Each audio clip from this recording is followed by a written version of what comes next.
دیکھیں ممبر اور محراب میں سیاست شروع ہو گئی ہے. میرا بچہ جن آقا دا اصل کلمہ پڑھیا نا وہ کریم آقا دین جڑا لے کے آئے نے وہ دین سیاسی دین. جڑا بندہ یہ آکھے میرا سیاست نال کوئی تعلق نہیں، میں انہوں نے واضح طور پہ کہنا چاہتا جناب وہ پھر کوئی اور گل کر رہے ہیں جس کریم آقا دا اصل کلمہ پڑھے وہ دین سیاسی دین لے کے آئے. ہاں یہ بھی وضاحت کرتا جاؤ کہ ان کا اشارہ کوئی دعوت اسلامی والا سمجھ لے. دعوت اسلامی کی اپنی تحریک غیر سیاسی ہے. دعوت اسلامی کا سیاسی پلیٹ فارم تحریک لبیک یا رسول اللہ.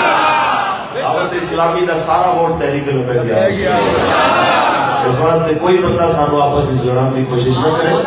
یہ سارے اپنے نے چشتی ہون، قادری ہون، سرورتی ہون، نقشبندی ہون، ویسی ہون، صابری ہون، یہ سارے ساڈے نے اور حضور دے دین واسطے ہر جگہ تے ساڈے نال کھڑے ہوئے. لو جناب کہندے ممبر پہ باتیں شروع ہو گئی. میں کہ جناب ہن ہر ایک ممبر دے اوتے ایک طرح دی گل تے نہیں ہونی.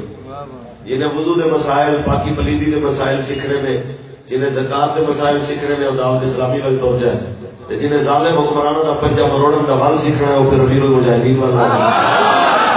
یہ تے ہر ایک دا اپنا اپنا حصہ وڈیا ہوا ہے. اس واسطے جنہوں جس چیز کی ضرورت ہے وہ اس طرح سے جا کے معاملات کو سمجھ لیں. اصل کہنے ہیں جناب حالانکہ یہ نہ ہوئے کہ ڈیوٹی ہر کوئی اپنی اپنی کر رہے ہیں. تھی جناب ایک ڈیوٹی کرنے والے انہیں خلاف کوئی گلا کرو. اسی ہرگز نہیں ہے چاہتے.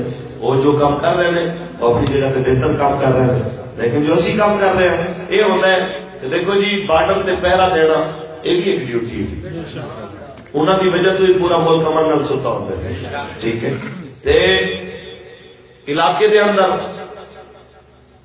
اور مقامی ایریا دے اندر نگرانی کرنا یہ بھی ایک ضروری ہے. اور تو یاد کے بتا نگران ختم ہو جائے تبھی کم خراب ہو جائے گا. جب سے سلامہ نے محافظ ختم ہو جائے تبھی معاملہ ختم ہو جائے. اس واسطے ہر ایک کی اپنی ڈیوٹی ہے. لہٰذا کوئی کسی کی جانب انگلی نہ اٹھائے.